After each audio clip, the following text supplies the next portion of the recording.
പായസം അയ്യോ ഞാൻ ജനിച്ചിരുന്നവരെ കഴിച്ചിട്ടില്ല. അതിനൊന്നും ഇല്ലേ? ഞാനും ഷാനി ഹൻസിക്കും ടേസ്റ്റ് പോലും ചെയ്തിട്ടില്ല. പായസത്തോടെ ഞാൻ സത്യം പറഞ്ഞ കഴിക്കൂല, എനിക്ക് ഒട്ടും പറ്റൂല.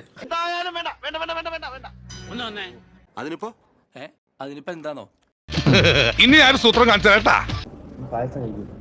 പായസം എന്തായാലും കഴിക്കും. 3 പ്രത്യേകിച്ച് പാൽപ്പായസം. വിടലായി പോയിട്ടോ. എന്റെ അനിയത്തിമാർക്ക് ആർക്കും പായസം ഇഷ്ടമല്ല. അവരവരുടെ ജീവിതത്തിൽ പായസം കഴിച്ചിട്ടില്ല. നല്ല സന്തോഷമായി. നീ എത്ര പുളു വേണമെങ്കിലും അടിച്ചോ, പക്ഷെ കേൾക്കുന്നവർ കൂടി ദഹിക്കണം. എനിക്ക് വായി തോന്നുന്ന ക്യാമറ. നമുക്കറിയാം, ഒരു ശുദ്ധ ബ്രാഹ്മണനായ അശ്വിൻ നന്നായി മദ്യപിച്ചിരിക്കുന്നു. അങ്ങനെ വരാൻ വഴിയില്ലല്ലോ. പക്ഷെ അങ്ങനെ വന്നല്ലോ. ഞാൻ എന്താണോ ഇപ്പൊ കേട്ടത്? ക്ഷമിക്കണം, ഞാൻ അറിയാതെയോ? അശ്വിൻ മദ്യപിച്ച് മതോന്മത്തനായ അശ്വിന്റെ ഒരു ആറ്റിറ്റ്യൂഡിൽ തന്നെ വ്യക്തമാണ്. പപ്പടം കഴിക്കുന്നതൊക്കെ പക്ഷേ ഇപ്പൊ പഴയ സ്റ്റാൻഡേർഡ് ഇല്ല. അലമ്പായി പോയി സാറേ, ഭയങ്കര അലമ്പായി പോയി. കണ്ടു കഴിഞ്ഞാൽ വളരെ അബ്നോർമാലിറ്റി. അതായത് അശ്വിൻ ഗണേഷ് എന്ന് പറയുന്ന ഈ ഒരു പഹയൻ ഓണത്തിന് മദ്യപിച്ചിരിക്കുന്നു. അത് ശരി.